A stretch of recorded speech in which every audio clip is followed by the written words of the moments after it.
Wow. Hello, and welcome to Positive Fandom. I am your host, Rrr Mmmm, and today we're joined by Paul Gilmore from Twin Flicks, who's another PGS member. Hello, Paul. How are you today? Hi, I'm doing good. How are you? I am doing wonderfully. Today we're going to be talking about the Batman 2022, which has just been a phenomenal film all around for me. And this is going to be a spoiler review. We're just going to have so much fun talking about this. And really, Paul, there's so much to say about this amazing film. There is. Real quick, before we get into this, can I just show you something that I got Yes, yesterday? please show Um, me anything you has like. has absolutely nothing to do with Batman, but Okay. I got it yesterday. It's a new release from Dario Argento, Wow. Phenomena. Oh my God. Oh my God. I love the Wow. artwork, That is beautiful. and That is gorgeous. yeah, and I've always, I've seen it many times, but I'm always surprised when I find out that Jennifer Connelly starred in this. Yeah. Even though I know she's in there, I'm always surprised she's in this. And Arrow Video also sent me this in 4K. Oh my gosh. Oh wow. You're so lucky. Is that what I think it is? What's that? American Wolf London? Oh wow. That's beautiful packaging. Wow. Yeah, yeah. And Look at this the doesn't come. transformation at the bottom, Paul. Yeah, Oh wow. I love it. That is spectacular. That is And spectacular. this doesn't come out until the 22nd, I think. Mm-hmm. Mm-hmm. So I'm going to be reviewing them and giving my thoughts on the 4K transfer and the movies. But yeah, enough of that. Let's get into Batman. No, absolutely, guys. Please go to Paul's channel, Twin Flicks, and check out the reviews he has, where he looks at. First of all, he does great reviews of video, which he has so many already, so many incredible interviews. But he also does these fantastic side by side comparisons of videos according to the format that they have been upgraded to, and you really can see a lot of the difference, especially those thumbnails that you're making, Paul, where you can see sort of like the Blu-ray versus the 4K. And the differences a lot of times are quite dramatic. Yeah, I've had a lot of people message me on social media all the time asking, "Is this worth it? Is this worth upgrading to?" So I decided, well, might as well just make some videos about it. And I started a new series too. I don't know if you're familiar with Andy Sedaris. Yes, I have heard of Andy Sedaris. Okay, so I started counting down from. He has 10 movies, so I started counting down from each movie from Malibu Express till the last one, and I'm airing them every Friday night. Um, and it's kind of like a parody review of it because they're like some of the best unintentionally funny movies. So yeah, I mean that started last week. So I'm gonna have each talk about each movie every Friday night. So Paul, is it a watch party? No, no, I take like some of the best clips from the movie and show it, but how I do it, how I introduce the clip is straight, so not funny, but I say like this has some of the best Oscar-worthy performances I've ever seen, and then I show a clip of the movie, and it's like some of the worst you've ever seen. So, Well, that's very so clever, and certainly a nice fresh take on films that is enjoyable by doing something like that, by focusing on and you can see a clip. It certainly is something that I think a lot of people would enjoy, and we definitely have to check that out. What time on Fridays, Paul? I'm premiering them at 10 p.m. Pacific, so it'd be what 1 a.m. Eastern. Mm-hmm. So, and then of course they're on my channel all the time, so you can watch them whenever. But that's when they're premiering. Well, it sounds fantastic. I definitely want to check it out. I definitely watch your comparison videos, as I've said, which you probably already know that I'm doing that because you can see who watches them. But funny enough, I'm trying to figure out whether I'm gonna do the full upgrade to 4K or not. But it is something that certainly is worth considering because of the quality is so much better oftentimes. But you also look at other things too, other elements of the videos as well. So it certainly is worth checking out your videos and your new show on Fridays, which looks, just like it's going to be so much fun to see that. So Yeah, guys, definitely check it out. Yeah, they're a lot of fun to do and fun to watch. Let's get into Batman. Let's talk about that. Yes. So, of course, we're talking about the Batman 2022, and with Pattinson and with Zoe Kravitz. And of course, there was so much chatter about this film over the past, what has it been, 2 years that we've kind of been waiting for this film. We didn't know what it was going to really be like because I think that time period where we were waiting, that it involved so much speculation. It involved so much kind of like drama in regards to the director and the actors and the direction that the film was going to be going in, that it was kind of difficult and maybe one of the most speculated about Batman films of all time. Would you say? Yeah, definitely. I mean, we heard a lot of outcry from fans about Ben Affleck being Batman, but I don't think ever since in '88 when Michael Keaton was cast as Batman have I heard such an outcry of no, because nobody really, after Twilight, nobody really saw what Robert Pattinson can do as an actor unless you're in that indie crowd. And I saw every movie he's done since Twilight, and The Rover is the one I saw that I knew, okay, this guy can act. He is great. And he's classically trained actor. And so, yeah, I heard nothing but no, no, no. And, cussing out the studio, cussing out the director for getting him. And I'm like, guys, wait, go check this movie out. Go check out The Rover. Go check out High Life. Go check out these movies before you make your decision. And so I knew he was going to be great as Batman. I didn't know he was going to be good as Bruce Wayne, though, because he always has this softer voice, kind of emo-ish tone to him. So I wasn't sure how he was going to do with Bruce Wayne, but I knew he'd make a good Batman. And and so all the naysayers out there were proven wrong when Batman was released, because everyone's blown away by his performance now. And now I think after this, he's going to explode in the mainstream, and nobody's going to say, "Oh, it's the Twilight guy," But now, I'm sorry. Go ahead. Well, I heard about Batman probably about 3.5 years ago, by some friends of mine that still work in the business, and they kind of told me what it was about.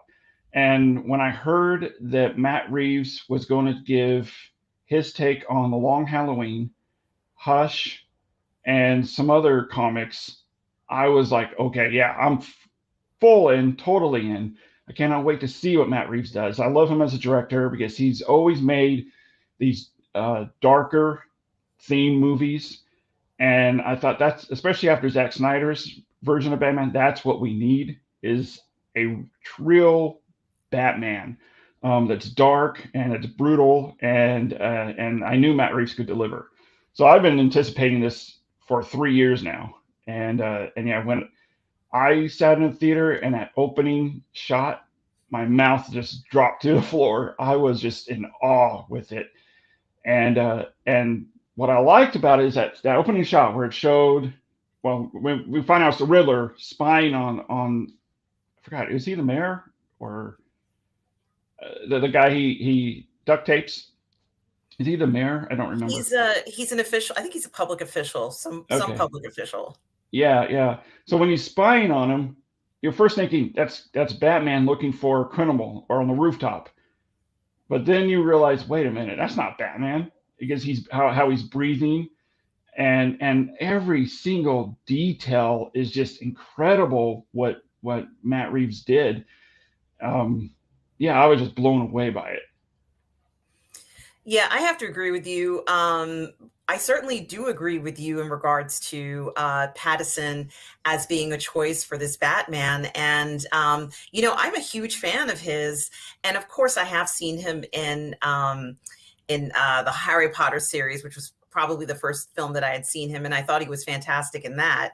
And then, of course, I have seen him in the Twilight films. And I was speaking to another PGS member who had said that they were surprised at how many women were in the audience at these Batman movies. And I kind of laughed and I said, well, I have a feeling that he has a lot of female fans. Of course he does. Oh yeah. And so, I was going to see this movie, even if he were not in it. But I have to say that I was very intrigued as to his take on this character, because this would be something we really haven't seen before, a heartthrob, mainly a heartthrob for so many years. Let's say he did Twilight for maybe 3 or 4 years at least. Yeah, when you think of Michael Keaton, you don't think he's a heartthrob. No. He's a great actor, but he's not a heartthrob. Right. Ben Affleck. I mean, I think that Zack Snyder's version and Ben Affleck's version of Batman was more geared toward men.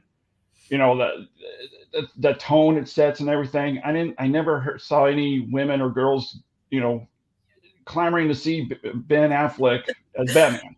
But all the guys were like, "Yeah, it's going to kick ass." But so yeah, like what you're saying, this is really the first heartthrob Batman that we have. It really is.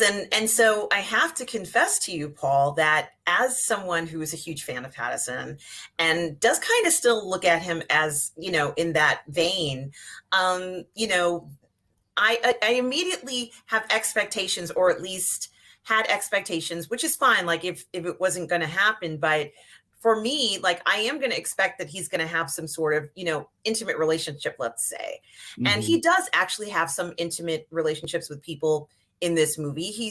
Although it contrasts quite a bit with how he portrays, let's say, the Wayne character or even the Batman character as sort of like being on his own and alone. And you were right, that emo sense that he had, I think was very intriguing. And I've told other ladies, if they are, interested in watching this film as I was, to see his performance as the Batman. If you loved him, as the vampire, you're going to love him as as the Bat. And So he is shirtless a couple times.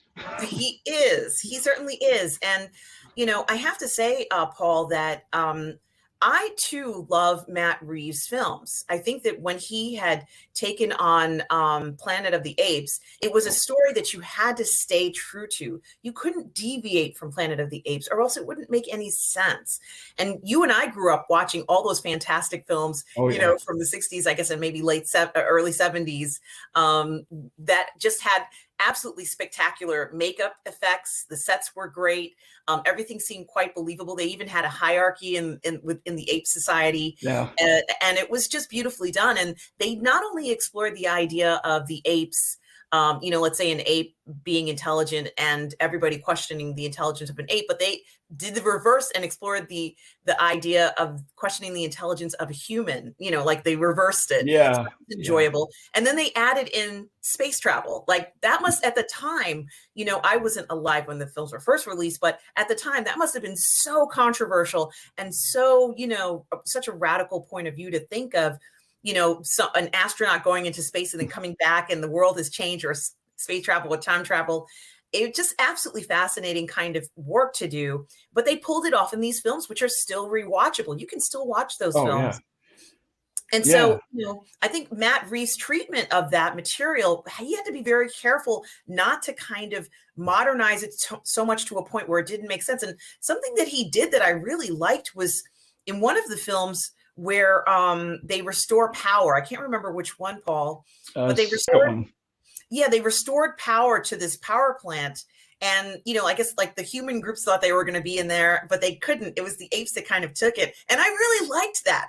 I Yeah. said, yeah, that's what would have happened. The stronger group, the apex group, which the apes are, would take over because they are stronger than the humans. Yeah. And Like I told a friend of mine when I first saw after I first saw it, I said, humans are the top of the food chain, but now the apes are the top of the food chain because they're stronger and dominate over the man, and that really intrigued me, like as you said, and I just loved it.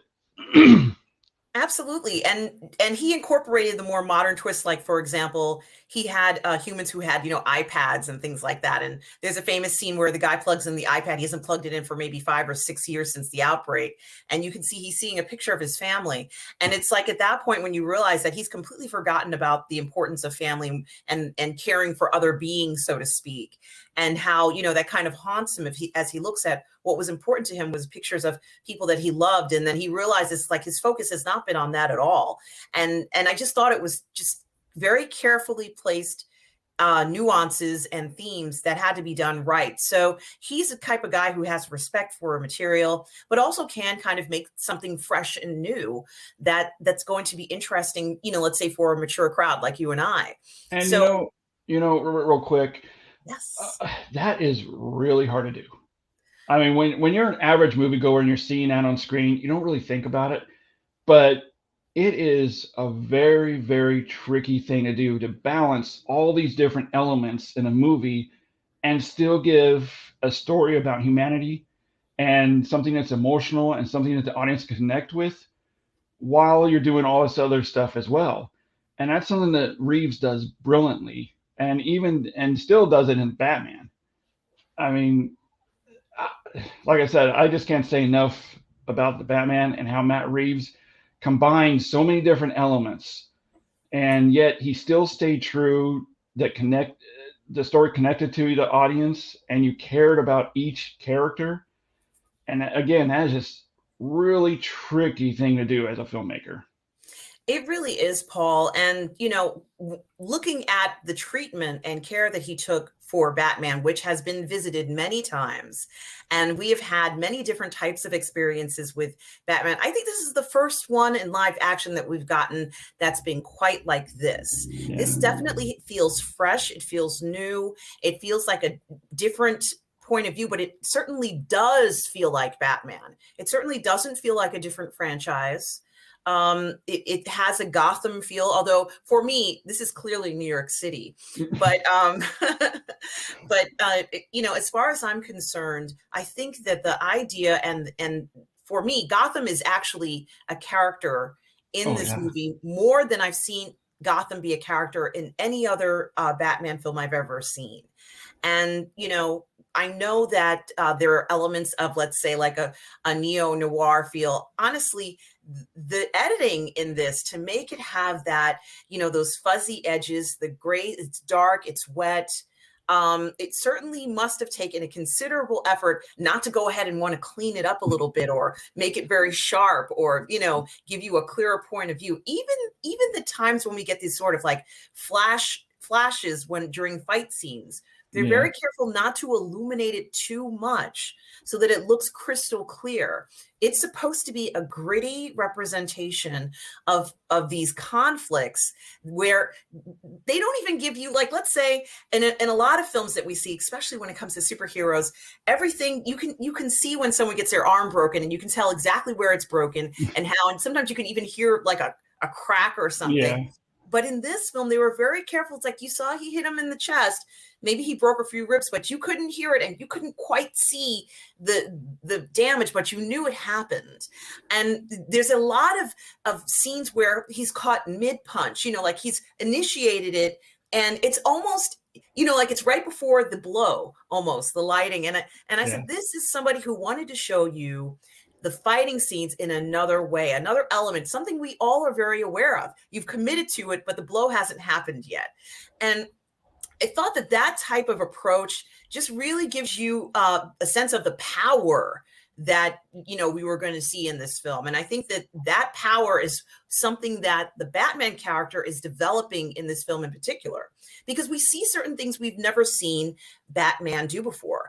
And one thing that I kind of wanted to ask you about, Paul, is, and I've kind of have been asking a number of different people about this, but, first of all, we get to see the Batman a lot in this film, a lot. Yeah. And it is kind of nice seeing him, but almost at a point where we had to see him because these notes were addressed to Batman. Mm-hmm. So he had to show up. He couldn't sort of like show up as someone else and pick up these notes. He had to show up as Batman. And I wondered at the funeral scene when he kind of saves the boy and then he picks up the note and it says to the Batman, if he's taking the note, like who's noticing this? Maybe he's just kind of took it and nobody saw him take it, but we know he's the Batman because we have the same view, at least for me, as Gotham City has. And Gotham is kind of like in the struggle of good versus evil, but seeing that part, we see him in this Batman suit a lot. And I really love that because he's acting, you can see the highs and lows while he's in the suit. What did you think, Paul? What did you think about his abilities while he was in the suit as the Batman?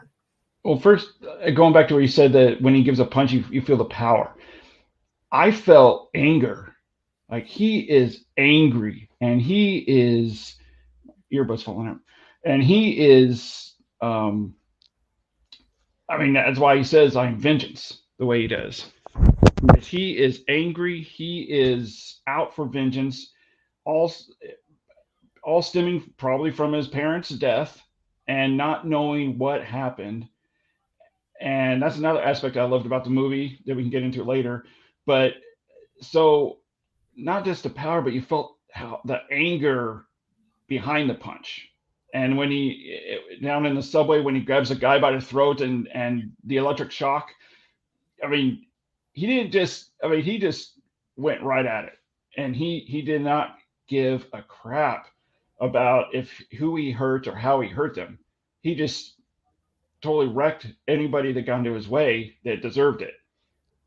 And going back to being in the Batman costume, I mean, it's called the Batman, and they definitely stay true to that because you only see Bruce Wayne a couple times, and so I was thinking the same thing at the funeral scene when it has the envelope that says to the Batman. I was thinking, well, how is he going to do that? Because is he just going to run off and then come back as Batman? Everyone's going to know, well, okay, Bruce Wayne left. Now here's Batman. Obviously, Bruce Wayne's Batman. So how are they going to do that? And the guy at Peter Sarsgaard, which I was so happy to see in this movie. You do not see him enough in movies anymore. I was really happy he was in this. Obviously, would he know that the guy's Batman, that Bruce Wayne's Batman? Because he has the envelope. And so it was really interesting the way Matt Reeves shot it, the way it was edited, and how they did that, because you believed everything that you saw. Like you believed that he could go away and then come back as Batman, and people wouldn't think, "Oh, now wait a minute," And I'm trying to remember exactly what happened throughout the whole scene. I saw it more than a few days ago, and I've slept since then. But yeah, I mean, it was just I loved seeing a lot of Batman, and that's what I've always wanted in a Batman, because if I can remember right, the '89 Batman, you saw a lot of Michael Keaton as Bruce Wayne, a lot more of him as Bruce Wayne than Batman, and Ben Affleck I think was 50-50, but still I wanted to see a Batman movie without it showing a lot of Bruce Wayne. And that's what we got. And that's what, the title promises, the Batman. That's what we got. And yeah, I also loved it too with the suit that doesn't have all the gadgets that the other films have. He basically only has a few gadgets on his bat suit. And those looks like darts that are on his wrist. He never even used them. They're there, but he didn't use them.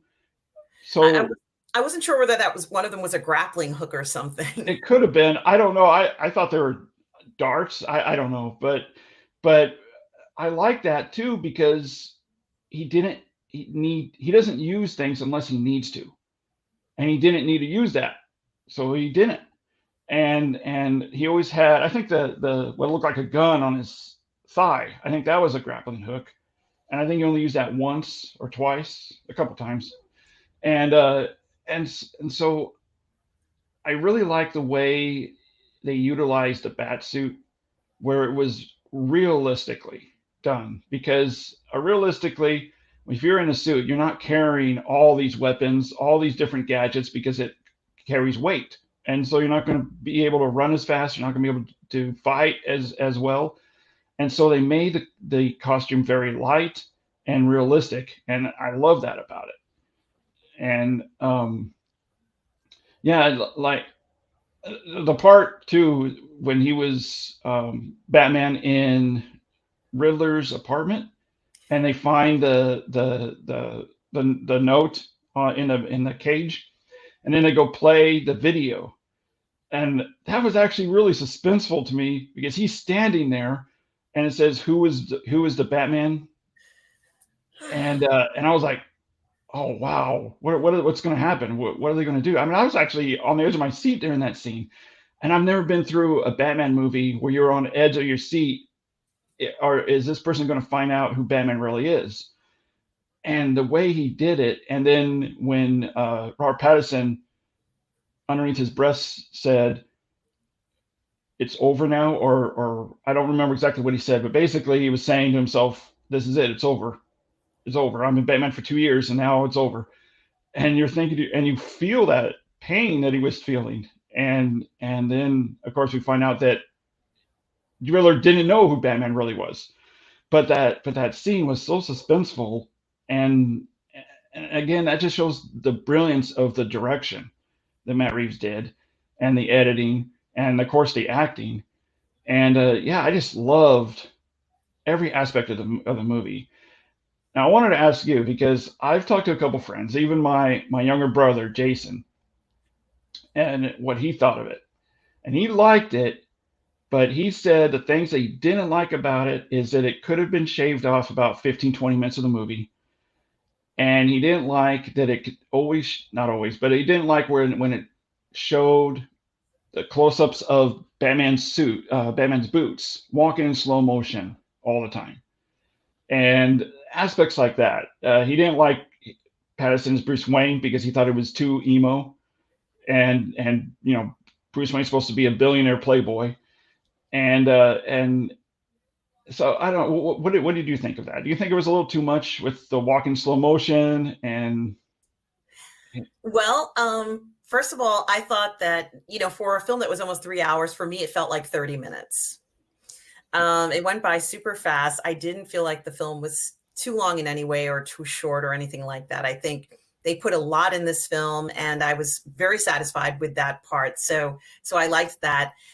In regards to this character being emo, so to speak, he almost had to be to fit this genre. He can't sort of be a happy-go-lucky Bruce Wayne or happy-go-lucky Batman in this concept. That would, kind of negate everything. This is a movie that has a more realistic point of view. What does Bruce Wayne do when he has a bad day? yeah. How do we all feel when we have a bad day?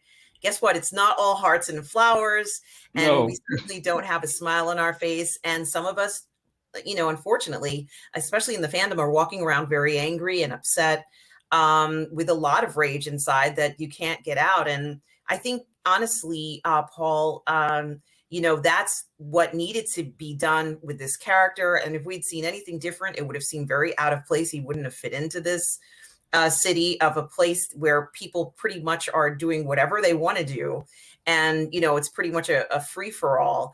And it's kind of exhibited in the beginning, where pretty much this Batman is exhausted and tired of seeing all the garbage that's going on in Gotham. And we see in one of the first scenes when he's on the subway platform where, and Paul, I don't know if you've been to New York and you've been on a subway platform, Yeah. but well, I have, because I live in New York, and pretty much I've seen this scene a million times. There'll be a bunch of kids and some poor person, man, woman, whatever, or another kid, and they're bullying the crap out of them. And they're going to beat them up, take their lunch money, like the works. Someone calls the cops, it gets straightened out. But we see this a lot. And this is a late night guy who's coming home from work.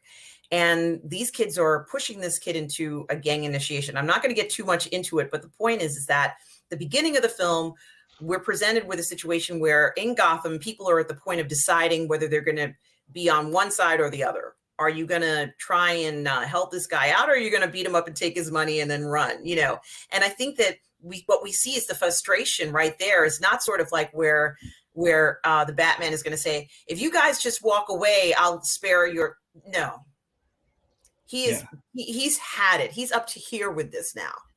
And he's not going to take it anymore. So as soon as he steps out there, you know, like these kids are going to get their butts kicked. But what's more important, or what's more interesting about it, is that even after he kind of, you know, kicks butt with these kids, he's still menacing looking. Like if I saw a man walking on a subway platform in that costume, I'd move out of his way. Like I wouldn't go near this guy, even though I know it's a Batman costume. I'm still a little leery. I'm like, I can't really go up to this man.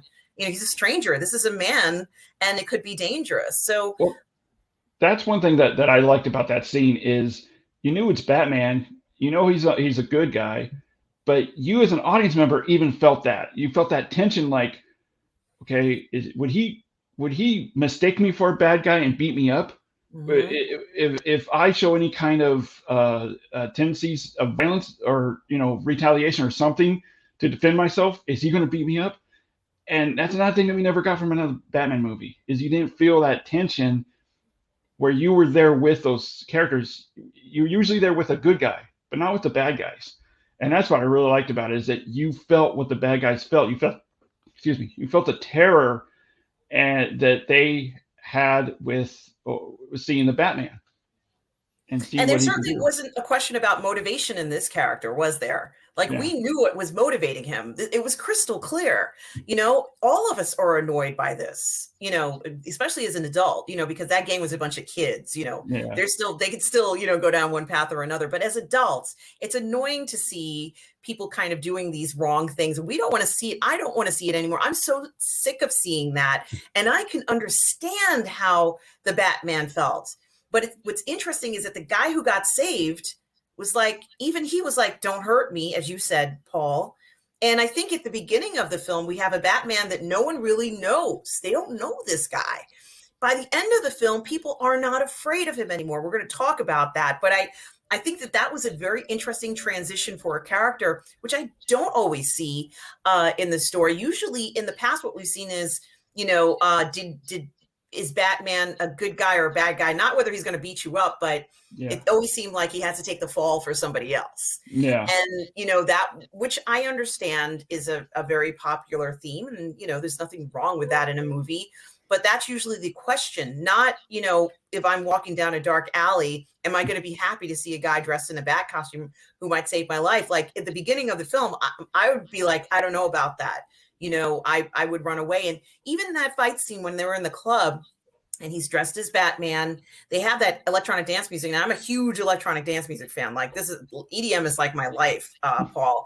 And I thought it was very interesting that they chose to use that music, because I felt like that music had all that pent up energy of like unresolved issues that people have.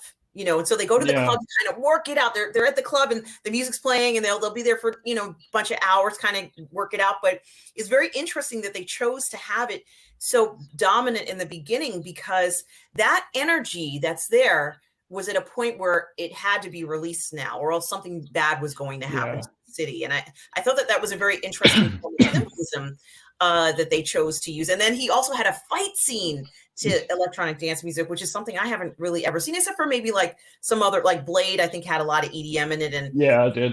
Some other things like that. But that's like, what are we talking about? 25 years ago, Paul? Yeah. It came out in what, 98, 99, somewhere around there. Yeah. So, you know, it's like long overdue, but we certainly would see a club in New York, let's say, if hypothetically New York or wherever this Gotham is, playing electronic dance music right now. Like if you went into a club right now, that's what they would be playing a lot of times. So we wouldn't be surprised to see a club that's kind of sleazy, like 40 Below or whatever the name of that club was, playing that kind of music. And that's exactly what we saw. All these top officials who were there also trying to release this tension from all these things that they were doing, whether it was right or wrong. They had to release it somewhere, and they needed to go to this place. to do that, because if they didn't get that release, they would have, I don't know, maybe gone crazy or turned into the Riddler or the Joker or whomever Yeah. they might end up being. But I thought that that was also interesting because it showed that people were trying to deal with they also have that anxiety, and not everybody can dress up as the Batman. So what do you do to release it? Well, hopefully you're not engaging in bad practices, but some people are. This is just a real world. It's a real world. There are a lot of people doing that sort of stuff, and we're not going to go ahead and pretend like it's the perfect Gotham City. We know it's not perfect, and we need to do these improvements, but how are we going to do it? Well, I think that the Batman offered an alternative to some people as to working together, as to you're not alone in this, as to there's another choice. I've never seen anything like that with a Batman. Have you, Paul? Oh, no, not at all. And going back to when you were talking about how people were scared of Batman when you see him, I mean, even in the animated series and older movies, that they would see Batman and be like, "Oh, thank God, Batman, you're here," or be happy to see him. And this, nobody was happy to see him because, again, this was his second year as Batman. So he already went through a year as Batman, and people knew about him. They probably heard whispers, "Hey, there's this guy doing this." So everybody was already afraid of him, but they didn't know who he was or what team he played on. And so, like what you're saying, I love that aspect as well. And then by the end, he's saving everyone with after the dam breaks, and I love that shot, the overhead shot where he's guiding everybody down through the water with a flare. Oh, it's so good. And yeah, so in the beginning, nobody knows who he is. Nobody knows if he's a bad guy, if he's a good guy, or if he's just some lunatic. And you felt that as well as an audience member. And then by the end, it's like a breath. You were like, "Oh, okay, he's finally a good guy," and everybody knows it. And everybody's, and like what you said, you have your choice. You can either go to the dark side or the light side, and so yeah, I mean they again just everything. It was just so good. It was wonderful. And speaking real quick about music, and I'm not talking about the score because the score was great, Yes. but something in the way, Nirvana. Now, I love Nirvana. I've been a huge fan of Nirvana ever since Bleach came out, and we lived in Vancouver, Washington, which was about 2 hours from Seattle. So we were all in when we were there when the grunge thing came out. Wow, that is And so cool. yeah, it was awesome. And Sub Pop, that label, and yeah, it was just a great time. But I was thinking, Kurt Cobain used that song as a metaphor that he always wanted to do good, he always wanted to be a better person, but yet something in the way is himself. He's in a way of bettering himself, becoming a good person, whether addiction or whatever it is. And I was thinking, do you relate this to Batman? Because Matt Reeves is so detailed. He's not just going to throw in a song just because it sounds good. No, he has a purpose for this song. And so I was thinking, what is it? And then I was thinking, wait a minute. This song may not be about Batman. It's about Gotham City. It's about the Riddler. And I mean, you can use it for Batman, but I didn't take it that way. I took it more for Gotham City, that people wanted to do good, but there's always something in the way to prevent them from doing good or being a better person.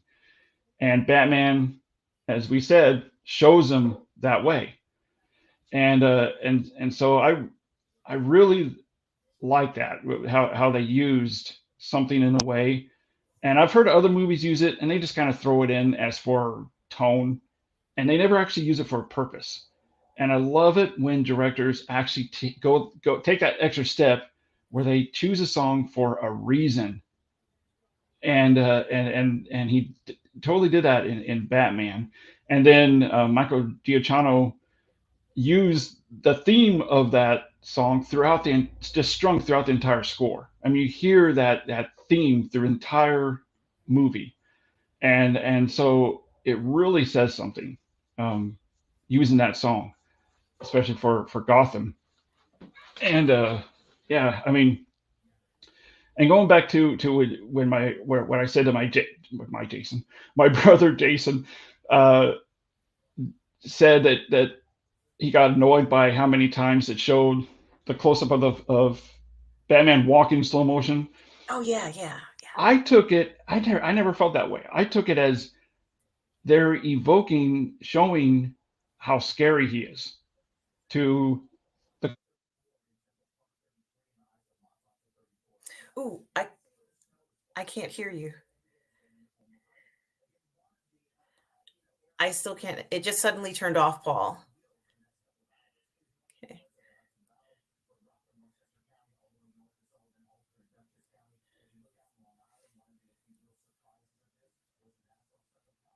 Okay, just give Paul a few seconds. He's going to be right now. I can hear you now.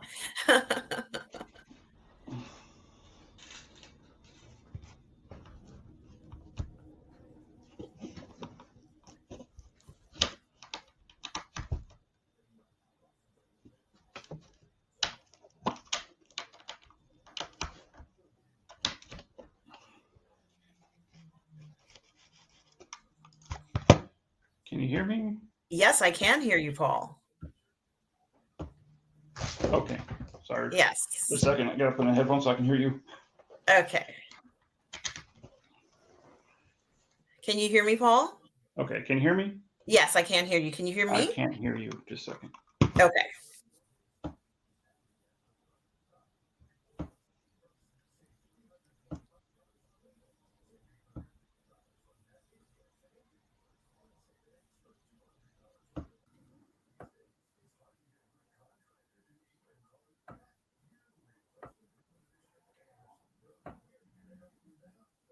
Okay, can you hear me now? I certainly can. Okay, yeah. Okay, I was afraid that might happen with these, so I had microphone standby. Okay, so I now totally forgot what I was saying. No, you remember what you were saying. You were talking about the way that they show the footsteps of the Batman Oh yeah, approaching someone. yeah, yeah. And I was thinking, when my brother, I didn't think anything of it. I thought it was, number one, visually cool, and and how dark it was and menacing. And then after my brother said that, I thought about that, and I said, well, how else would they show how scary he is? He can't just walk in there like a normal person. And so how do you show that in a movie? And that is the best way to show it in a movie. I mean, if it was happening every single time, yeah, it would get a little annoying, but he only did it a few times. And and when did he use it? It was the times when he's trying to scare people and trying to show that he's here, and he's not gonna, he's gonna wreck shop. And so again, it was justified for what he did. And that's what Matt Reeves does, is like we've talked about. He justifies every shot, everything, every detail, every song choice, every lighting choice, editing choice. Everything is so thought out and detailed, and everything has a reason. Everything has a purpose to it. Yeah, and Paul, we even got a chance to see the boots approaching from an upside down point of view. Yeah, that was awesome. Which was incredibly clever. And you could just see those boots coming, and you knew as soon as he got to that car what was going to happen. Funny enough, when they left the character out in the middle of nowhere, that's sort of like near the near the docks in New York, or somewhere like some sort of warehouse place. Yeah. And there's so many deserted areas like this.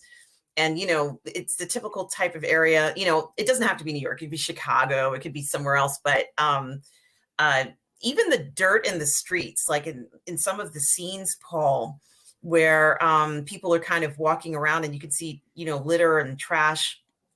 I thought that was just absolutely fantastic, because a lot of times they'll show you, certain urban cities, and you'll think to yourself, well, there's only certain areas that are super, super clean and sparkly.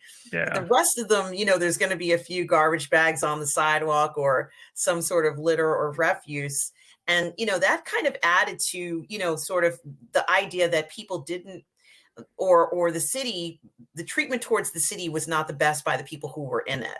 And Mm-hmm. so, that refuge sort of being on the ground, or having litter or things broken and in poor condition. Even the cop station, which reminded me of Barney Miller. Remember Barney Miller? Oh yeah. Yeah. It was kind of like an older looking station. And I kind of Yeah. wanted to talk or ask you about um, his relationship to the police. And I think it's very interesting because there were some times where, like he was in the cage with, like they had to lock him up, I guess, at a point. And, I haven't really seen that very much of that before, but Yeah. there was kind of like this relationship of like, oftentimes I think he was kind of looking to the police, to either cooperate with them, or he knew he kind of needed them too, and they knew they needed the Batman. And it was a very funny kind of symbiotic experience between the two that I thought was very interesting, because the police have a lot of experience. They have the experience that he doesn't have, and you can kind of see that, right? Yeah. The police are doing their investigation. They've got a lot of stuff going on, and he's kind of he jumps in, very methodically jumping in, to look for very specific things, like what you mentioned when he looked in that cage that had the bat in it and had Yeah. the note for him, because he knew there would be a note, somewhere coming on down the line. But I also think it's very interesting that there very rarely is a point where we don't see some sort of police intervention or police involvement. And it kind of, we did see in some circumstances where the involvement may not have been at the level that it needed to be, but inevitably, even at the end, we saw that they came out with a full force presence to support, sort of like the right side, if you will. And I thought that was very poignant to show all of those, men and women who are out there, that everybody from, a person in uniform to a detective, are doing such good work and doing the best that they can. I thought that was kind of almost a tribute to them and what they have to deal with, because there are people like this Batman that come and go out of precincts. Like, you see these different people that they have to deal with, whether it's like Yeah. a disorderly or whatever you want to call them. People will come in and they have to deal with this stuff every day. It's like, if a person could imagine dealing with a person, like if that was your job all day long, you would have a very different view of what society is like. And I think we got kind of a view of that, a very unique view, kind of seeing the officer standing around and they're watching him, and they know that he's going to do something, but they're like, what is he going to do? Kind of like, Yeah. what is Yeah. this guy going to do? We have to watch him. We have to see what he's doing. And the officers kind of felt like they had a responsibility to watch him almost. And I think that's why he becomes so close. Of course, historically, he's close to the Gordon character, but I think that's why Gordon maybe even becomes even closer to him in this particular film. Now, I also wanted to ask you what you thought about his relationship with Alfred. What were your thoughts about the Alfred character and his relationship and the different things that happen between him and Alfred? First, I want to talk about the Batman police relationship.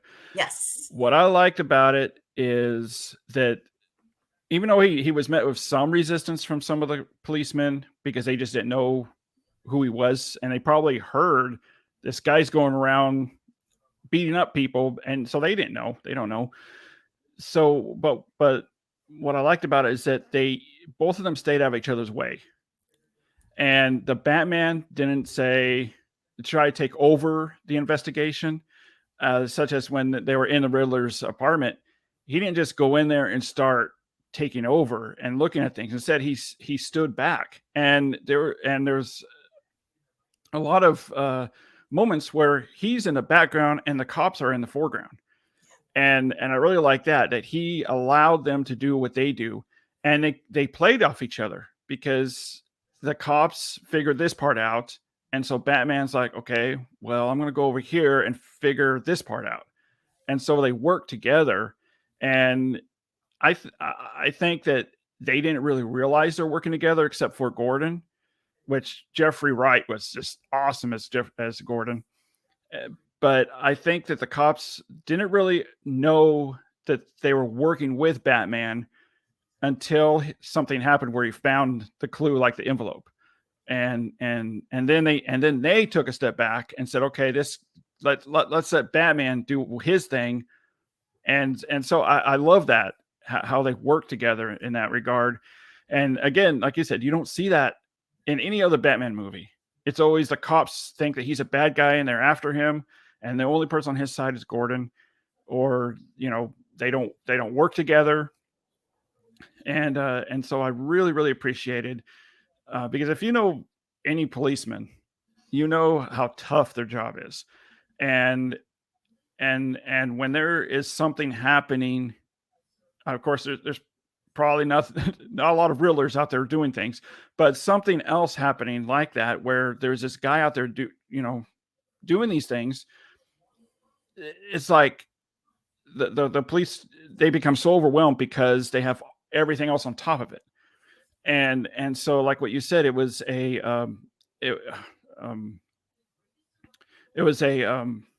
what's the word you use? To show how good the police are. What's the word you used? I don't remember. Okay. Well, anyways, it sheds the police on a good light. Yes. And instead of making them look like that they're also against Batman and they're also a villain. Because again, in other Batman movies, they essentially are a villain because they're against Batman, and Batman has to defend himself. So I really, really like that they work together. With Alfred, I wish that they would have shown more Alfred in this, because I really liked Andy Serkis as Alfred. I think it was really good.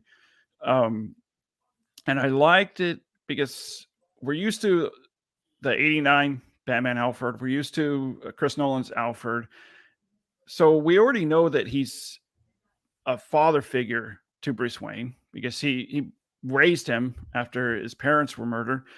And so we as audience already know that. So they didn't have to establish that. But I liked how, I don't know, is Batman supposed to be in his 20s or 30s? I think he's 20 to 30. And so he kind of has that mentality where I'm doing this and I'm better than you, and I'm going to do this instead of what you want me to do. And Alfred, instead of having a Michael Caine, dialogue moment, instead he still shows he loves Bruce Wayne and is concerned with him, but it wasn't over the top, and it wasn't this long spiel of dialogue. And then, so their relationship, if you didn't feel it was shaky either. Like, you understood why Bruce Wayne was saying these things to him. And you also understood why Alfred was saying these things to Bruce Wayne, trying to protect him, but they didn't butt heads about it. And so they understood each other. And so, I just really liked the relationship. Andy Serkis was great as Alfred. I loved him as Alfred. He really was. And that, issue, let's say that Batman was discussing, or Bruce was discussing with Alfred, it could have gone a lot of different ways. Like, for example, I thought it was very interesting that they showed that he chose to confront him, because, not always, but a lot of times people find out stuff like this and they hold on to it and they don't say anything. Yeah. And, they can build resentments for stuff that may not even be true, as was the case, let's say, here, and be angry about something for years and years and have never discussed it with the person, not realizing that there was no reason to hang on to that anger, and it could have been something that could have been resolved in what seemed like 5 minutes or so. It probably would have been like an evening's conversation. Yeah. One thing I like too is after they had that argument, and then Alfred receives a package to Bruce Wayne with a bomb in it. And so we had this whole thing, the whole beginning of the movie, where it's about Bruce Wayne, about these villains, and he's going, like I said, wreck shop, no questions asked. I'm going to beat these guys to a pulp. I don't care. And then he has that conversation with Alfred. And then when the bomb happens and he realizes that if Alfred opens that package, the bomb's going to explode and he's going to die, you felt that sense of urgency and that love that he has for Alfred still, and the panic he was in. And I also love the editing there in that scene where you know, it made you, with everything that we saw beforehand, it made you believe Alfred could actually die. In other movies, you're like, oh, Alfred's not going to die because he's, you know, he's the one that keeps Batman grounded. In this one, you actually got a feeling that, oh wow, that Alfred could die. And when the bomb exploded, and then he tries calling Wayne Manor, and then the maid answers and says, "Oh, it's already happened." I was like, "Oh no!" So he did. They killed him off, and then we find out, of course, he didn't. That he was just wounded. But still, that whole scene was. I think that I was on a more edge of my seat during that scene than the other scenes, because you really felt what Bruce Wayne was feeling at that time. And again, that goes to Robert Pattinson's acting. Go ahead. It certainly does, and I agree with you in that scene in particular, and also in the funeral scene for the young boy. Of course, it goes without saying that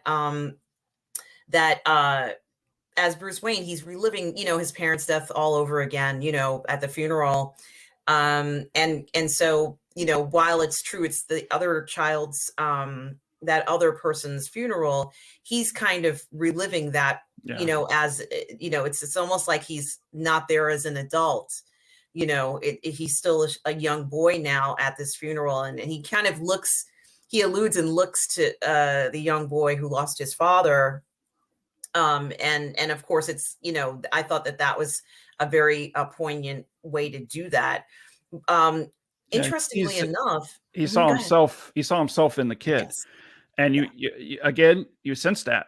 You got that feeling. Like, I kept thinking, well, reach out and just grab him, hug him, give him, do something, because you got that sense of what Bruce Wayne was feeling at that time. And then the heroic part, I'm sorry, Paul, when he kind of saves him as if something a father would do at that point, was also a very interesting touch.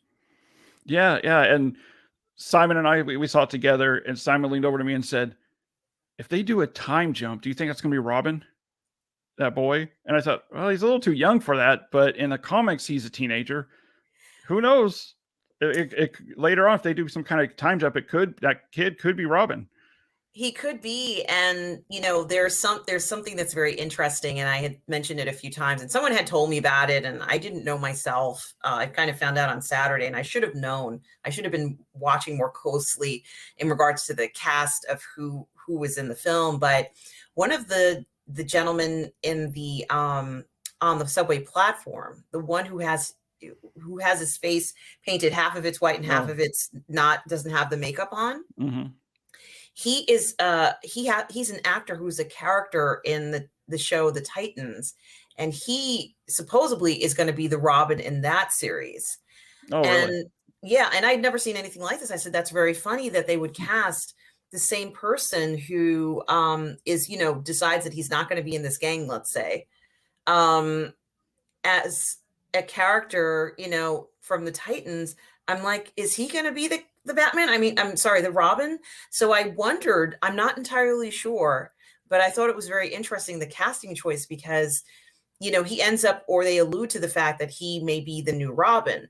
So at least in the Titans. So I was quite amazed by that. And I was kind of surprised that I hadn't recognized him, but of course he has paint on his face. Yeah. So he looked a little differently. And it's a low light kind of film. But also, speaking of the character that plays, I think it's Colin Farrell. Farrell plays Penguin. Yeah, he's almost unrecognizable. Oh, Paul. What got me wasn't really the makeup, but his voice. when I heard he was going to play Penguin, I'm like, okay, well, that's what actors do. They put on makeup and prosthetics and to make himself look different. But then I was thinking, but what about his voice? Because his voice is so recognizable. When you hear that voice, you know it's Colin Farrell. So what are they going to do with that? And I was blown away. He changed the tone of his voice and how he talked, and yeah, I mean, I hope that he gets some sort of award buzz next year because he deserved it. I mean, I was blown away by his performance.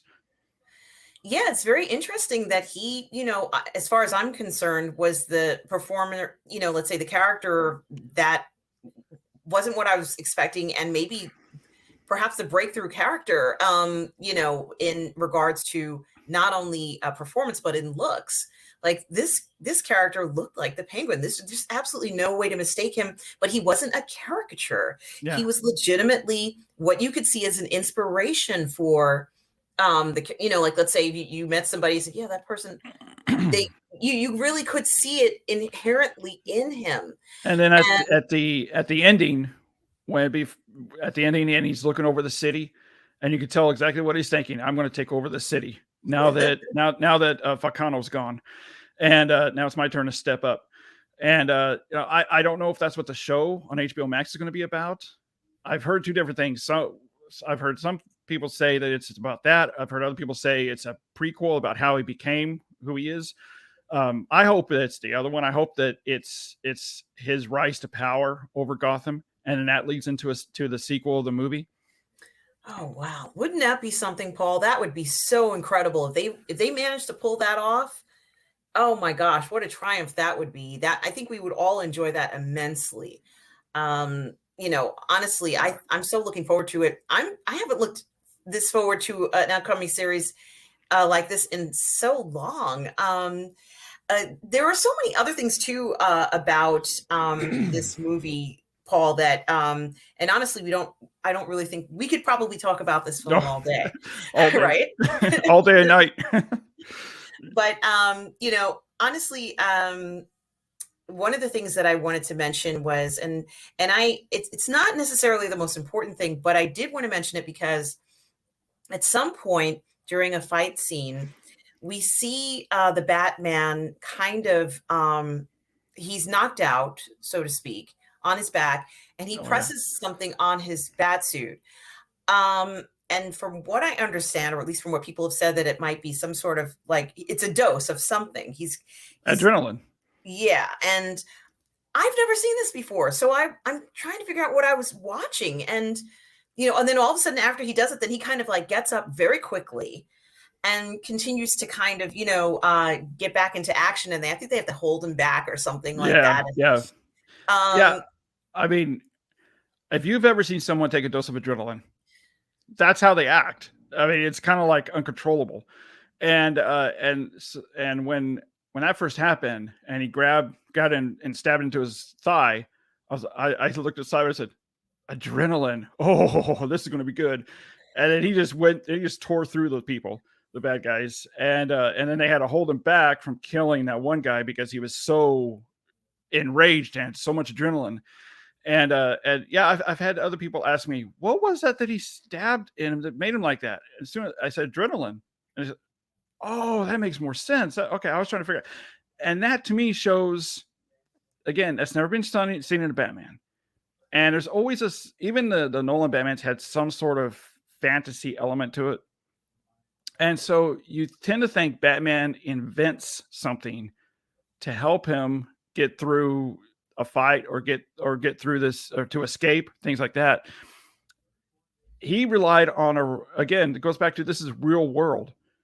If you're out there doing what Batman's doing, you're going to be 10 steps ahead of what could possibly happen.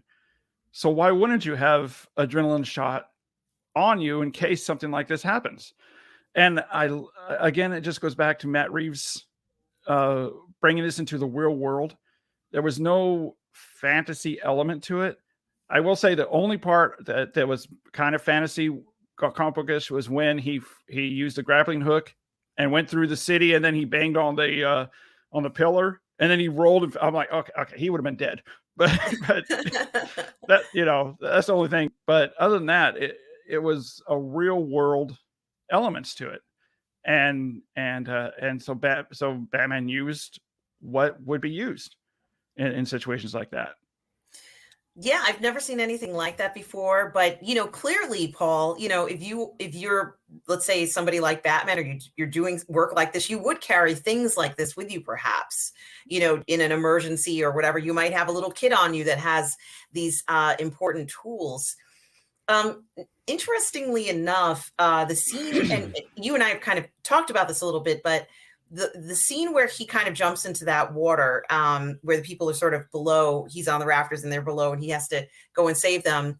And there's like this electrical transformer floating around. And Paul, I thought he was going to die when he jumped into that water. I didn't think he was going to make it. Well, what's funny is that when that happened, I mean, we saw it in a packed house. And when that happened, you heard everyone go like, because they all thought that. They all thought, is he sacrificing himself? Yeah. I kind of felt that, but in the back of my head, I knew, excuse me, I knew that there's two more movies. Obviously, he's not going to die. So that kind of went out the window for me. But still, you got that sense, and it shows how engrossed everybody was in the movie too, to actually think that. But yeah, I was thinking, how is he going to do this? Because if his boots are made out of rubber, he's not going to get electrocuted. But what about everybody else that he's guiding? And when he throws up the flare, I just thought he's the guiding light to bringing Gotham out of this world that they're used to of being in. But yeah, so that was, I honestly forget how he combated that with the electricity in the water. Do you remember? I don't remember exactly, but Yeah. clearly he handled that, and I was quite amazed by that. And I saw the film with my mother, who's 84, and I told her very explicitly, I said, "Oh my God, I thought this was it for him."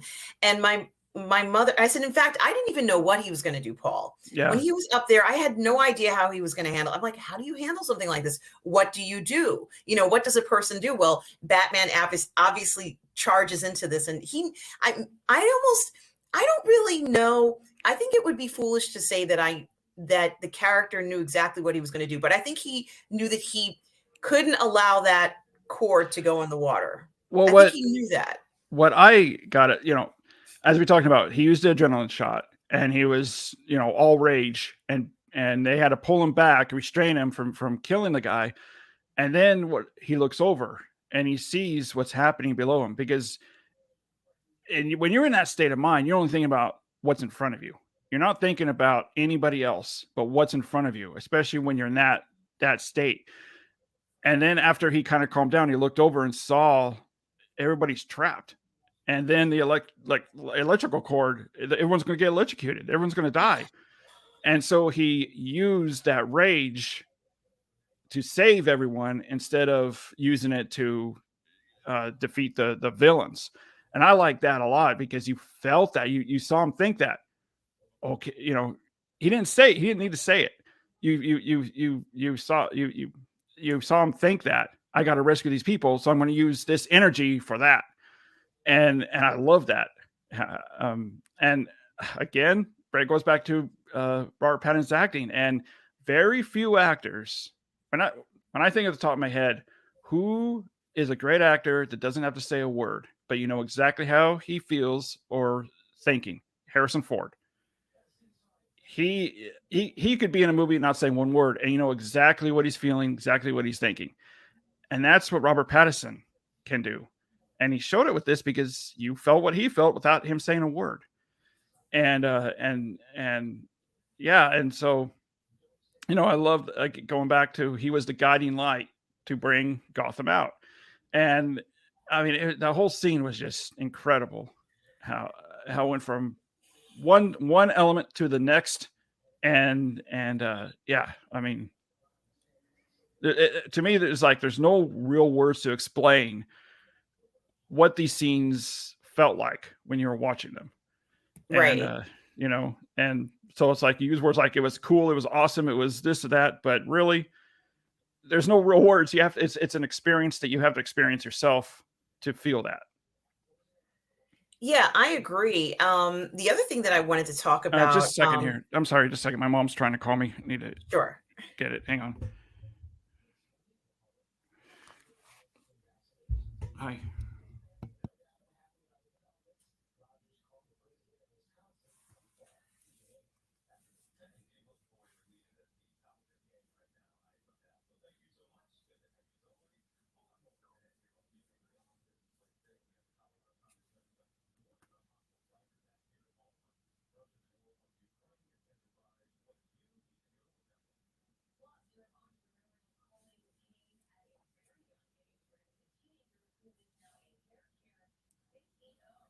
Okay, we're just going to give Paul a few seconds here. And we're going to resume the review in just a few moments.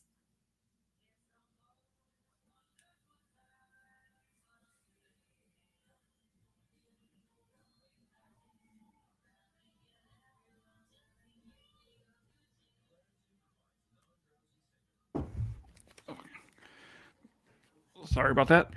Yeah, no worries. As you know, living with your mom, you get phone calls like that all the time, and you have to answer it because you don't know what she wants. Okay. Absolutely. Something else that I was going to ask about, and interestingly enough, as I mentioned to you, I did see this film with my mother, and she guessed what the ending would be. She knew he was going to go save those people, and that he was going to do that. And I asked her, I said, how did you know? She's like, well, you didn't think that he was going to let them all die, did you? And I thought to myself, wow, she's kind of like shaming me into thinking that, Well, yeah. So, yeah. I mean, then again, it shows how involved you were in the movie, and a real world event like that, if something like that did happen, and you got this side against you, but yet you need to go this side because you know these people are going to die. But what if you can't? What if you can't go and save that person because you're in this situation that won't let you? And that's kind of what they did with this, because he was high up on the rafters, and and I thought that maybe one of the police was going to try to stop him from going, and they tried to by saying, you'll be electrocuted, you can't do that. But I thought they were actually going to try to hold him down from doing it. But yeah, I mean, of course it's Batman, so he's not going to let thousands of people die. But yeah, I mean, it just goes back to the way the film was made, and how it brought you into this world completely. Definitely. And, I'd go so far as to say he probably was the only person who could have stopped that transformer from going in the water. And so he knew he had to do this. And, there were police who were in the water as well, but they had no way of getting to that thing. So, it was really just him. It was him or nothing at all. And, that was another scene where we saw the police were also present, very much so. I also wanted to ask about, what else do I want to ask about? I had it in front of me. Just one second. Well, I want to talk about that car chase scene with the penguin. Yes. And it was practical effects, because I couldn't remember. I had it in front of me, and the screen that I'm looking at scrolled it away. So let's talk about the car chase first. Oh man. It's like, where do you start? I mean, that whole scene was just, I mean, like the penguin was getting away, and I loved how they shot it, because it wasn't just a shot right here in the center. Instead, they had the camera over here on the side showing Penguin driving, and him being, first he was frantic trying to get away. And then when he thought he got Batman and got away, then he's, cheering himself on. And then he sees Batman jump through the fire, the Batmobile jump through the fire. He's like, holy, and it was just, oh man, it was so good. I loved after the penguin crashes and he's upside down, the camera stays upside down, and you see Batman. I mean, we saw it in the trailer, but not the full scene. And when you see Batman walking with the camera upside down, so you see the penguin's point of view of Batman, of this guy coming towards him. And yeah, it was, I mean, I'm sure they enhanced it some with CG, but it was done real for real in camera practical effects. And again, we've talked about this before. It's like if it was all CG, like Zack Snyder, it's all CG, it's all computer. You don't get a sense of danger. It looks cool, but you don't get a sense of danger or a threat. When it's done for real, your brain knows when it's real. And that's when it draws you in and you get a sense of danger and this threat.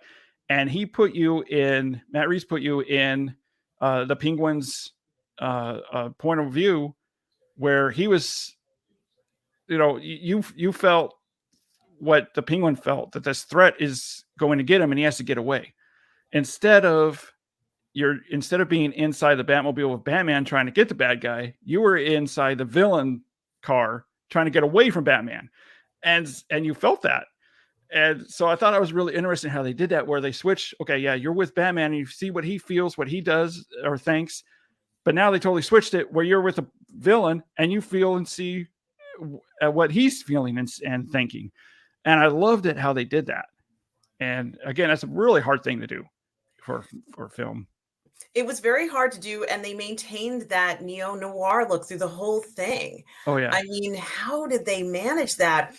From the, the windows slightly foggy, dealing with rain in some circumstances. I'm hoping that with Rob doing that the podcast with the Design Hollywood podcast, I'm hoping that he will be able to talk to the production designer on the Batman. So I would love to hear that interview. I would love to hear it too. I think the person who did the production design for this has an imagination that is absolutely limitless. Well, look at Wayne Manor. It didn't just look gothic on the outside; it looked gothic on the inside. Yes. And I mean, I was just blown away by the design of the interior of Wayne Manor. It didn't look modern. It looked lived in and gothic. I mean, I loved it. Yeah, it certainly was. Despite it being neo-noir or dark, or if we're going to describe it that way, it certainly did have a lot to feast your eyes on. And I even heard that there's a scene in the movie where you see the, I guess it was a 1960s version, where they had to move a statue's head to open the secret door down to the Batcave.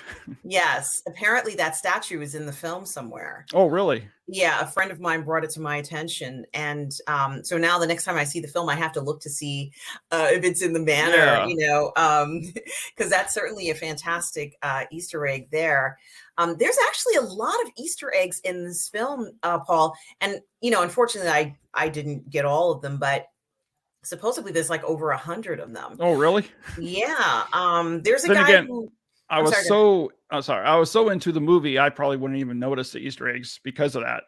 And I mean, I've done this when I see movies, especially movies that I really like. I go to see it to feel it, to experience it for the first time. Then next time I see it, I start looking for things like that, like little details in the background, Easter eggs, whatever. And then the third time I see it is just for fun, just to see it for fun. But yeah, so like you, when I see it again, I'm definitely gonna have to look for all these Easter eggs. Absolutely. I also think that, of course, we're going to have to mention Zoe Kravitz as Selena in this character. And I liked her very much in this. And I think what was really interesting was that I didn't know in the beginning of the story that she wanted to kill, this man. And so, she had this motivation all along from the beginning of the film when we first see her as a character. Mm-hmm. She has this plan, and it's a deadly plan. This is like very sinister. Yeah. Despite the fact that she herself has had let's say a loss or a crime committed against her mother, and of course it affecting her, and it has not put her in a good spot. She's in this club. It's not a great place to work necessarily, even if this is her father. It's not good for her. And what's so interesting about it was that initially when I first watched the movie, or at least was expecting the movie to be what I was hoping for them to have somewhat more of an intimate relationship, which they do kind of become close friends and confidants and kind of work together. You know, this fact that she was hiding this from him, and perhaps the Batman character knew all along that she was hiding that. I don't know, but he suspected that she had this relationship with him, and she kept saying, no, we don't have a relationship. But it was clear that there was something there after he saw them together, and those cool contact lenses, you know, that you can see I love that. Everything. Yeah, it was a pretty neat thing to have. What I thought was really interesting about it was that we knew she was lying. Clearly, they had some kind of close relationship. It wasn't just like, I'll see you at the club at 8. You know, it wasn't, or you're my boss. It was not that. There was something going on between the two of them. Well, and you generally thought, okay, well, they're sleeping together. Like, he is forcing her to sleep with him, and she's doing it in order to get close to him, to kill him. But instead, it was the complete opposite of that. He says he is her father. Now, I don't remember that being in any of the comics where Falcone is Selina Kyle's father, and also what happened with Thomas Wayne, and that Falcone covered it up and ended up killing the guy that was trying to blackmail him. So at first I didn't know what to think of that. Like, do I like this or do I not? But then as it went on, I'm thinking, okay, well, this works because it makes sense. It completely makes sense of why Selina Kyle is doing this to Falcone. I mean, he doesn't know that she's his daughter, so he's trying to get close to him in order to kill him because of what he did to his mother. And I mean, it all works. And I've heard some people talk about, you know, they heard about this and they're like, that's not Batman. That never happened. I said, well, just watch it, because this is a realistic take on Batman. And what you get in the comics doesn't always translate well on camera. And so I thought it was an ingenious way to make sense of Selina Kyle's motivation, and then later Bruce Wayne's motivation. And I mean, I thought it was a genius way to do it. Well, what's interesting about the dynamic for Selina Kyle is that as a father, he's not really there for her. So she only had her mother. Yeah. And the idea that he did take her mother away from her, it's a double tragedy in a way, because, you know, she didn't have the father figure, and now she doesn't have that mother figure. She almost has no one. And he's not quite, you know, a doting father, is he? You know, he's nothing like that. And so that's, you know, very sad. And, you know, could be hypothetically speaking, she's a young woman, and she could be in what I would call like a desperate situation. Oh, yeah. She doesn't really know what to do, and she's kind of close to this person, and she's weighing in her mind, what is the better thing? If this person lives, he might do this to someone else. And then on top of that, you have her. I mean, I'm assuming it was her girlfriend, because she kept saying babe and honey. And that's one thing I didn't like. I mean, that's one thing I liked about it, is that they didn't beat you over the head that she's her girlfriend, and either maybe she's bi or homosexual, but they didn't tell you that. They just kind of left it in the background, and you heard her call her roommate babe and hun. So you assumed it, but they didn't hit you over the head with it, like, you know. And so she had that guilt on top of what happened with her mother, and she knew that Falcone was involved with it. On how, she didn't know, but she knew that he was involved with it. And so she had the motivation of her mother already, and then on top of her girlfriend. I mean, that part was shocking to me when she opened up the trunk and saw her dead in the trunk. God. I was like, that was like the only part where I guess, whoa, you know, I was shocked when I saw that. And so when you see that, you're like, okay, you know, get him, you know, go get Falcone. It couldn't have been a coincidence that he chose to kill the one person that she cared about. Yeah. You know, it's almost as if, you know, he was trying to intimidate her even further. And, you know, now she was pushed over the edge. And, you know, her response is that if I don't lash out at him first, he might lash out at me. He might do that to me. You know, it was or someone else that she cares about. Yeah. And so I thought that was a very interesting dynamic. And of course, as we know, you know, Batman stops her from doing that, you know, let's say more or less.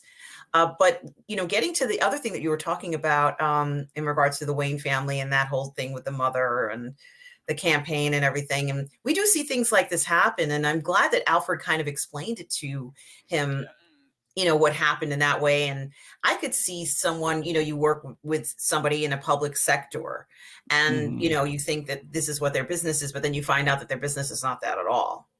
Yeah. And, you know, you're like, I can't have anything to do with this person because they, you know, may be involved in these sorts of actions. And we do see a lot of that in a lot of the films previously, except it's not, it doesn't necessarily tie in the Wayne family history to it. Yeah. Yeah. It's not to that extent.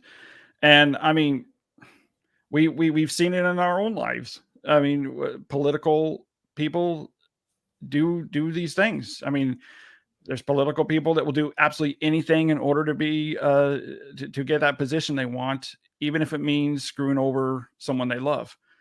But what I liked about it too is that in the beginning of this, when you found out what happened, you're thinking, you know, why would he do this? What a scumbag.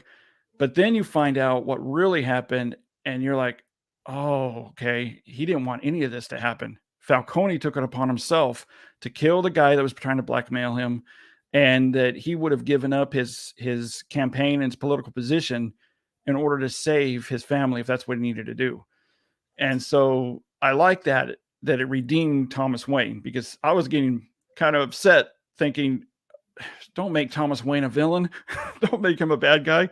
And so they completely redeemed that. And the way they did it, I thought was really, really well done, the way they did that. I absolutely agree with you on that. And, you know, I thought that the timing of how they did it, the sequence of how they did it was wonderful, because, you know, it also showed how, you know, so many of us hear things, and I know I'm kind of repeating myself, but you hear things through the family, or somebody tells you something and you're like, that's not true, is it? You know, and it has you doubting yourself unnecessarily. And in this case, you know, fortunately, Alfred was still around to kind of tell him the truth, because I don't think he could have gone to anybody else but Alfred to find out, you know, what to do or how to respond in that case. So, you know, it was very interesting that it turned out that way, and that, you know, Alfred was able to kind of guide him and very, you know, just very confidently say, you know, that's not what happened. Yeah. You know, that's not how it went down. And, you know. Yeah, and I'm sure there's a lot of people out there that heard something from a family member, maybe someone outside your immediate family, and you're thinking, what? No. And then you go and hear it from, you know, your mom or someone else that was close to that, hear it from the horse's mouth, and you're like, oh, okay, well, that makes more sense of why this happened, and it didn't really happen that way for that reason. And so again, relating everything that happened in the movie to us as an audience, that we can completely identify with Selina Kyle's motivation, Bruce Wayne, how he was feeling, his motivation. And I mean, you even understood why Falcone was doing what he was doing, and he wanted to protect his position. And the way he did that was to kill the guy that was blackmailing Thomas Wayne to keep his position. And I like that too, how, you know, when they said, you really think that the politicians have the city, the villains have the city. The villains are the ones pulling the strings, not the politicians. And we see that today. I mean, I've heard for a number of years, the president isn't really the president. It's the people behind the curtain that makes the real decisions. So we hear things like that all the time. And so again, a real world scenario, real world event that we see happen in our own lives. Now, before we wrap this up, because we've been talking for an hour and a half, which is fantastic, and the time just flew by, Paul, and I'm not surprised because there's so much to say about this film. But I did want to get your impression of the Riddler character. Were you impressed with the Riddler character, and what stood out for you? Well, first, I mean, I'm sure people watching this have heard it in every review. We were always told from the very beginning, from the get-go, that this is going to be Seven, Zodiac, basically a David Fincher movie. How David Fincher would have directed a Batman movie is what we were told, and that 100% delivered. I mean, from the ciphers that the Riddler made was like Zodiac, felt like Zodiac, and the way, I mean, the beginning when he breaks into the politician's house or apartment, and he stalks him in his room and then kills him. That was so reminiscent of something like Seven, or and then he cuts off his thumb. Later on, you find out they cut off his thumb, and that was definitely like Seven. But it didn't hit you over the head where you felt like, oh, well, they're just ripping off Seven. He did it in a way where, if you know Seven and you've watched those movies and you love David Fincher, then yeah, you're going to get that sense. But as a general audience member, you're not really going to get that sense.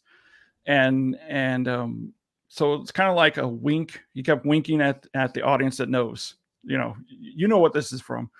And again, going back to what I said at the beginning of this video, where he's spying on, stalking the politician before he breaks into his apartment, and the breathing. Because that, like John Doe in Seven, he would breathe like that. And in Zodiac, when they would get the phone call, you heard that breathing, and you hear that breathing in the background while he's stalking the politician. And I loved when it had the politician standing talking on the phone, and then right behind him was Riddler all along, and he moves and the Riddler's right there. It was like, oh, whoa. And for a moment that kind of freaked me out. I'm like, whoa, what is that? And then I realized, oh, that's Riddler. He's in there.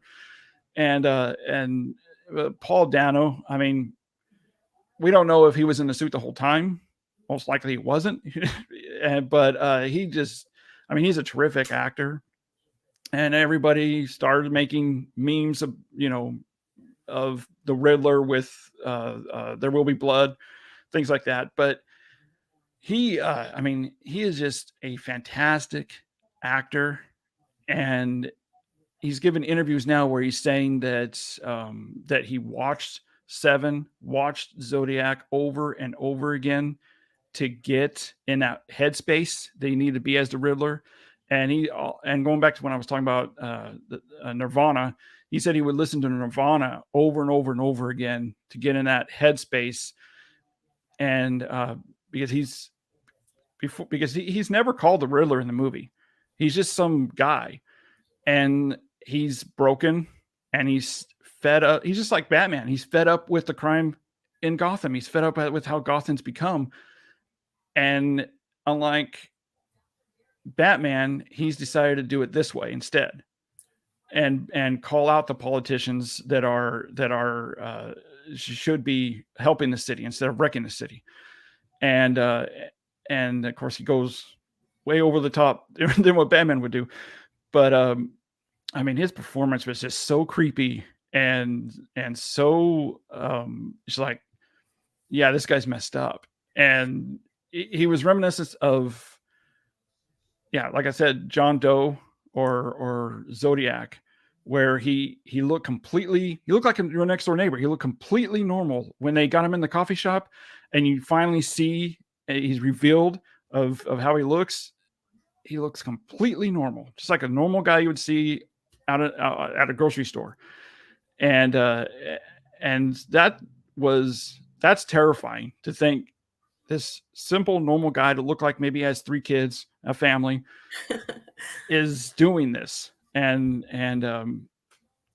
so, yeah, I mean, and he played that just terrifically. I mean, it was terrifying the way he was. And at the ending in Arkham, I love that scene so much in Arkham when he realizes that Batman defeated his plan, and he just goes nuts. And then you hear the Joker in the other cell start to talk to him, and Joker calmed him down and grounded him. And then Joker was like, let's join forces. Let's get Batman together. And I love that scene so much. The way it was shot, the way Paul Dano, and I always forget the actor's name, but he was the guy in Eternals. I always forget I think his first name is Barry, but I always forget his last name. Mm-hmm. But he was so creepy and done in a silhouette where you weren't sure who he was at first, but then you realize, oh, that's Joker. I mean, it was such a creepy, scary scene. I loved it so much. And it almost seemed predestined that he sort of had a cell very close to the Joker. And I guess I don't remember 100%, but did Joker call him the Riddler? I remember, did the Joker call him the Riddler when he was talking to him? I don't remember, because I remember he seemed to know what was going on, didn't he? Yeah, and I remember the name finally being revealed, the Riddler. I can't remember if it was Joker that said that or not, but if Joker did say that, that's fascinating too, that Joker gave him a name and brought him in. And it's kind of like cult leaders where they find broken people and they say, come in, I'll be your father. I'll take care of you. Don't worry about it. And then, and then they brainwash him and whatever. But, and so that's what it reminded me too, is that Joker was recruiting him to feel that he felt safe and understood. It had a Manson-esque feel to it. Yeah, exactly. The funny part about that is that whether they get out of the prison or not is completely irrelevant. The fact that they have contact with one another and can influence one another is the fear. Because when Manson was put into prison, they didn't limit his outside contact with the world. Oh, yeah. So he still had followers who would write to him, and like he could sort of do his evil bidding, throughout the world, and he did. And the idea of him writing letters to somebody is absolutely horrific. That just a real quick side point, going back to what you said about Manson still having followers while he was in prison.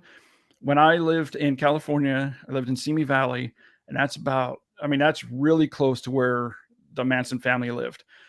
And we would drive by it, and friends, we didn't know any better. And so friends would be like, don't go in there because there's still Manson followers that live there.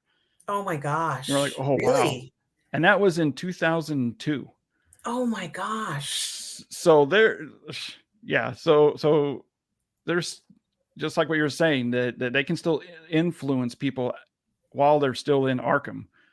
And so I'm just fascinated to see what Matt Reeves comes up with. I'm fascinated by it too. And like I said, I hope they keep him in Arkham and he can do his bidding while in there, because that would add to some of the realism, because we see in these stories, or at least in a lot of, let's say, detective stories, where these bad guys still have influence when they're in the cell.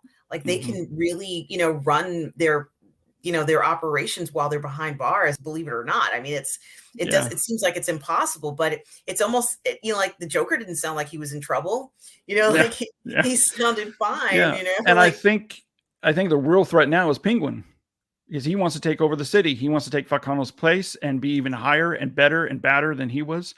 And he wants to defeat Batman and make the city his own. He wants to own the city. So of course we got the Penguin series coming up. Again, I don't know which way they're going to go with that, but I really hope that he dives more into the Penguin in the sequel, and that he becomes more of a bad guy than just having Riddler and Joker break out of Arkham and then go after Batman. Yeah, I don't think we want to see that, do we? We don't want to see that. Especially not in a second one. I think if they were going to do it, they should wait till at least a third one. But yeah, I mean, I'm more interested in Penguin. To me, stole the movie. I mean, I'm more interested to see what the Penguin is going to do next than the Riddler. The Penguin seems to have everybody fooled, doesn't he? He really kind of bided his time. Well, he's nice to everybody too. He's not, when you meet him, he doesn't look like a lunatic. He doesn't look like someone that's going to screw you over. He looks like a nice guy. and that's how he tricks people, is that he's making like he's a nice guy when he's really not. And we see that with mobsters. There's mobsters that make like they're like the nicest guy in the world, and you want to be their friend, but they're not. And so again, I can't wait to see what they do with Penguin. That is a very good observation. I hadn't thought about it that way. And I think that this film is very special. And what I'm really curious about, as we're kind of going to wrap this up in a few minutes, if it was up to you, Paul, what would you do with the second film? Like, what would you keep and what wouldn't you keep? Like, should it be another neo-noir? Like, what do you think is going to happen in the next film, Paul? The tricky thing is that you don't want to redo what you did in the first one. And I don't mean like character beats and things like that, but also the tone of the movie. So you don't want to be like, okay, another dark, grimy, disgusting Gotham City. What I would love to see done is maybe do a little bit of a time jump when Batman is really established and that he's cleaned up the city, and that the city's being cleaned up or in the midst of being cleaned up, and that he thinks everything is going okay, that he doesn't have to have that aggression and that that he wants to go out and beat bad guys to a pulp. Like, he doesn't have that anymore because he feels like, okay, I can relax. And then something happens. And again, like I said, I would love to see the Penguin. I would love to see a movie focused on the Penguin, depending on what the series does. But Selina Kyle, I think that Batman needs her help instead. And I mean, she didn't need Batman's help, but Batman knew she needed his help, even though she didn't recognize it. But I think it would be cool is if Batman needed her help with a situation and found a way to call her back to Gotham, because she leaves at the end of the movie.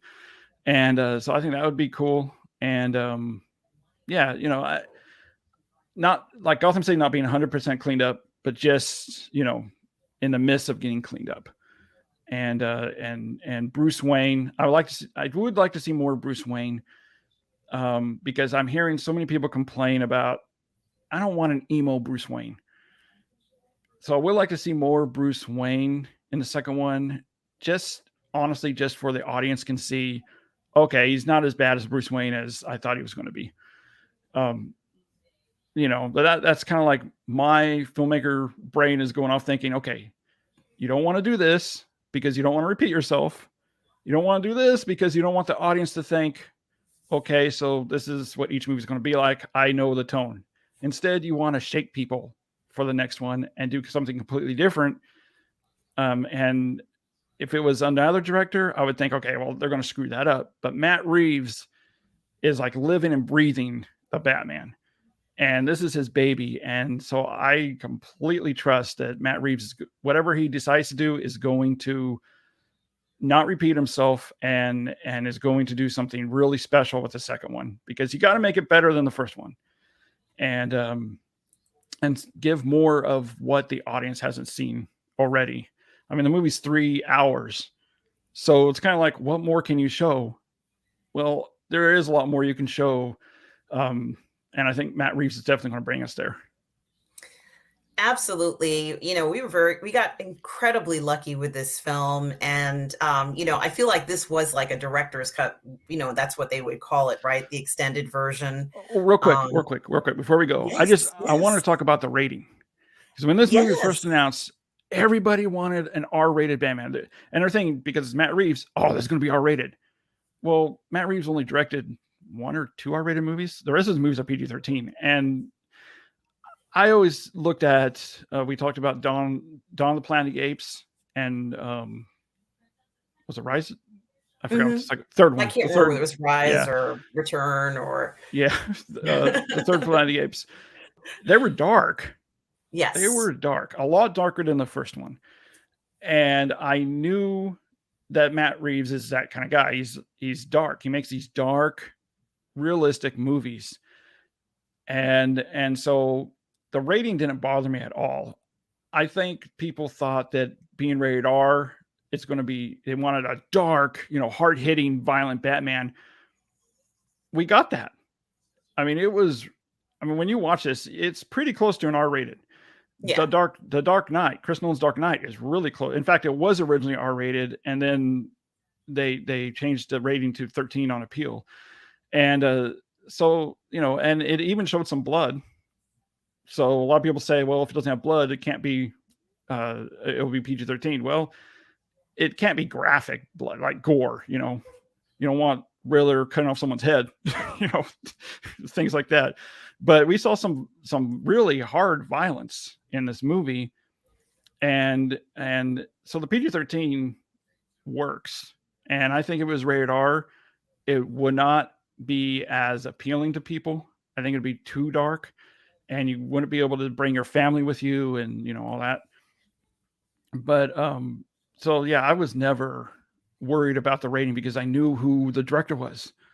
And I kept telling people, just wait to see it. And you won't even think about the rating. Just wait. And, yeah, so the rating never bothered me. And I never understood why anybody wants an R-rated Batman. It's like they have this picture in their mind, what an R-rated Batman could be, but that's what's in your head. That's not what Batman is. Batman's not an R-rated character, in general.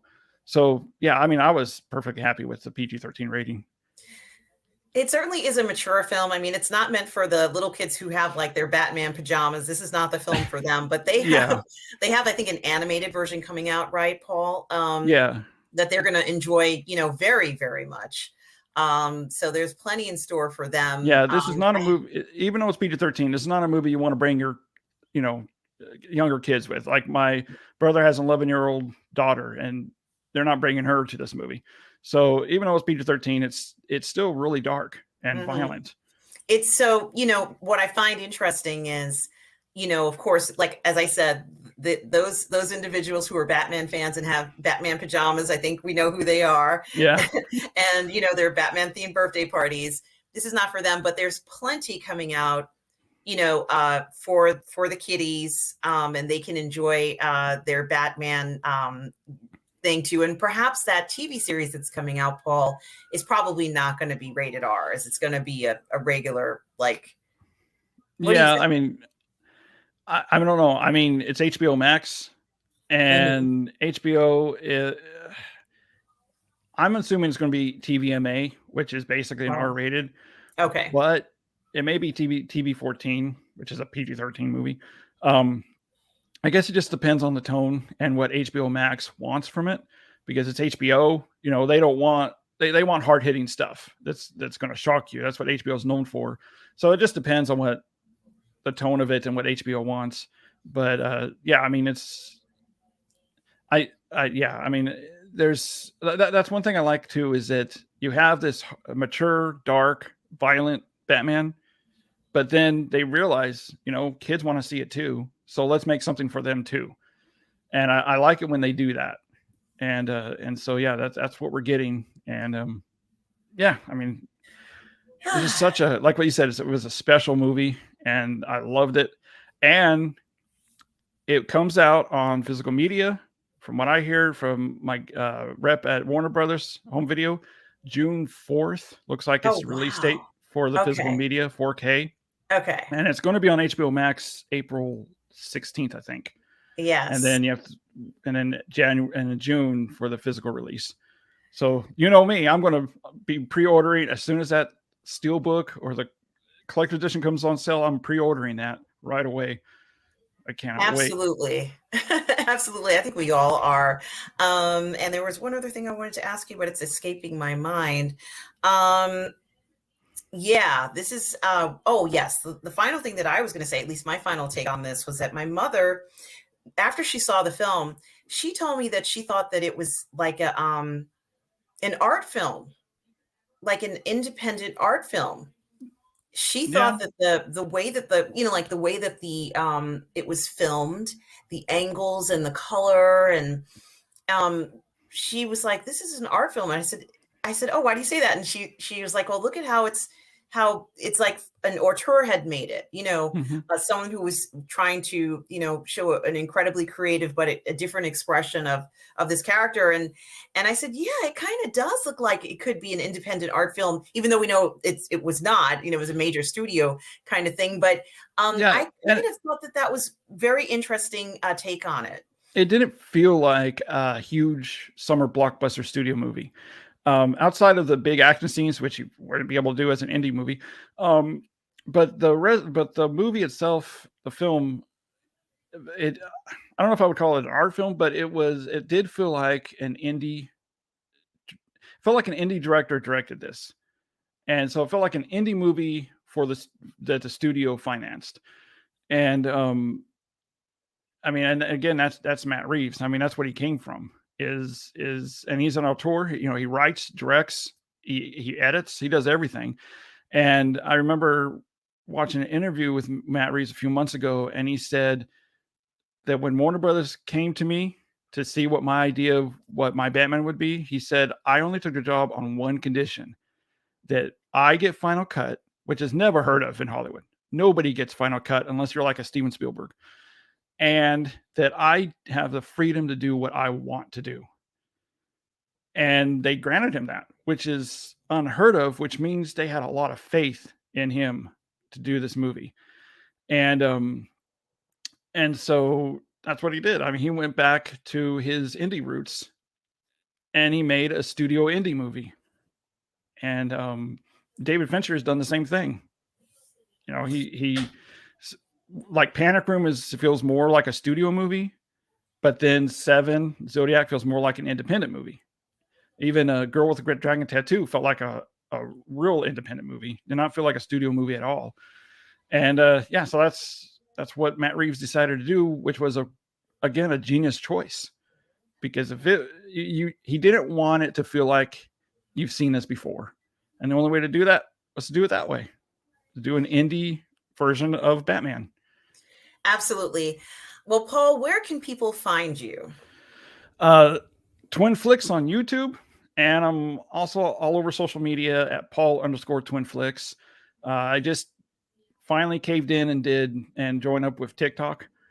So I'm still trying to learn the editing process of how TikTok works with videos of editing, but showing off, TikTok, like I would show off like new releases like this, things like that. But yeah, I'm trying to upload new videos every other, like Sunday, Wednesday, and Friday is when I'm trying to stick with uploading videos. So yeah, I just put up a new one of comparison of Braveheart 4K versus Blu-ray. I've had a ton of people requesting that, so I put that up last night. But yeah. So Paul, social media, Paul_TwinFlicks, and YouTube is just TwinFlicks. So come join us. Excellent. And as always, guys, you can find me here on Positive Fandom on YouTube and streaming on Twitch, Positive Fandom, one word. You can also find me on Monday night streaming with Lorraine Creole on Toxic Femininity on Wednesdays and Thursdays. Sometimes I stream on the 1/6 Scale Man Network with Leo Rockwell. I also stream with Lorraine Creole during the week on our Reacher review series.